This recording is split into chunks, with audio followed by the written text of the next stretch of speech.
السلام عليكم ورحمة الله وبركاته. أكم جرتوا نجايا فيدا أرأس فيديو هروان في أرأس سامبوسا كتا سامبوسا أمران أكا إتقولان إسن إتقرسيسا نمني هدون على اللي بتتا يوجر على بتشو هندن ديني أكا منا كينا إتقولان نوسن إتقرسيسا أسي وانيك أبو هرجيتي سوق إتدقو دبالي زيتي ديكشو إتبوسي مرا أكاسيتي وليتك أمشا جرا بشان ديكو kabukayen kamasha haga daqiiqa 15 akka gaarii sukkumu qaba akkasitti qamashe kuno daqiiqa 15 eegas daqiiqa 15 biraatiif qadaadee lafa kaaya kuno daqiiqa 15 booda akkana jira qamashaan kenna bareedee jira eegas maraa haga walirran hin gugurdisine walirra hin diqqeessine maraa akkasitti haguma takka ta'uu qaba martu kuno amma akkanatti didiqqeessee bal'isaa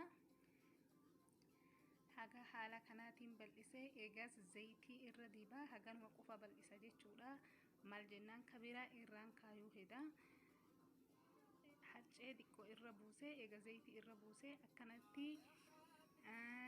yoo hegernerraa walitti maxxana jettanii sodaatan akkanatti lama qofaanis godhuu ni dandeettanii haga 3tti 4tti akkasitti irra bubuusti walirratti gootanii maruu bal'isuu dandeettanii an amma kana lamumaan maree isinitti garsiisa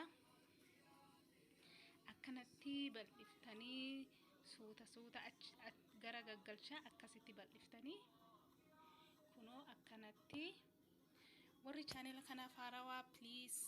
like share subscribe gochuu hin dagatina warri maatii taatan galatooma video haga dhumatti ilaaluu hin dagatina isiniin ele o iterra kaya bilcheessu diqqishuma o isa akka inni bilchaate yoo hedduu bilcheessitan isinirra goggoga kuno akkanatti addaan bahee akka salphatti addaan baha akkanatti akkana martanii yoo irraa fuutanillee akka inni isinirraan goggoyne waraqaa keessa yookaan ammoo huccuudhaan martanii kaa'uu qabdanii heger isin jalaa goggoga kuno akkanatti ammoo kana amma sadihiin godhe kana sadihiin maraa jira kareefuu lamaan maree kana sadihiin mara haga 4-5 illee yoo barbaadan maruu dandeessu kuno akkanatti kasadaffaa sanirra kaayee jira kuno irraa baaftanii huccuu keessa keettanii yookaan waraqaan akkasiin martanii akka isinirraa hin goggoyneefi eegas yoo addaan baastan akkanatti kunoo akka salphatti addaan bahaa garuu zayitii akka gaarii keessa dibuu qabdanii yoo bal'iftan sanii zayitiif harceellee akka gaarii irra buusuu qabdanii akka inni isinirraa walirratti maxxanne kunoo akkanatti akka gaarii akka warri keenya maatiin teenna dur manatti nu gootutti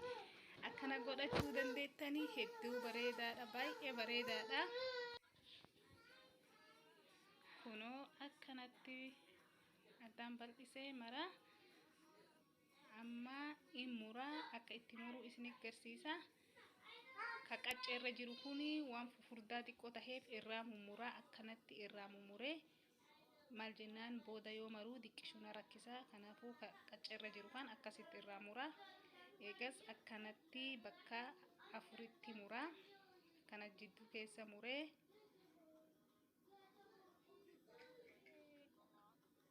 eegas deebi'ee akkasitti bakka 4tti mura jechuudha akka itti muraan akka baay'eetu jira akkanatti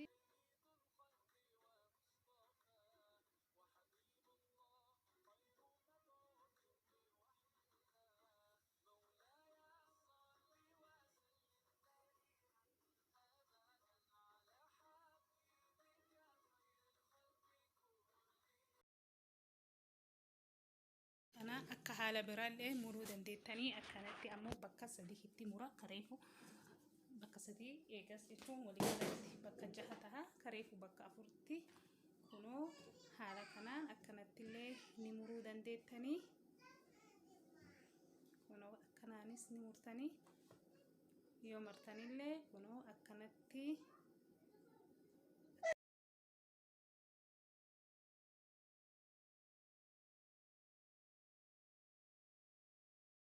kuno asitti waan booda yoo maruu walitti hin qabadhu godhataa jira harcee fi bishaanii kana waliin qabadhe walitti dhahee eegas akka itti maran isinitti agarsiisa.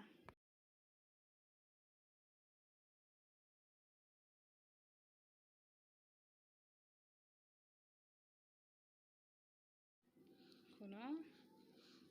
akkanatti jala isaa akka inni gaariitti cufamuu qaba. Zayitiin keessa isinirraa seentii booda yoo tabbastanii akkasitti kunoo itti naqattanii fiilingii keessan waan ittiin godhuuf deemtanii eegas akkanatti gadi cabsitanii eegas kana gubbaa deemtanii kanaan cuftan jechuudha. Kanaafuu maraa haala kanaan akkanatti maraa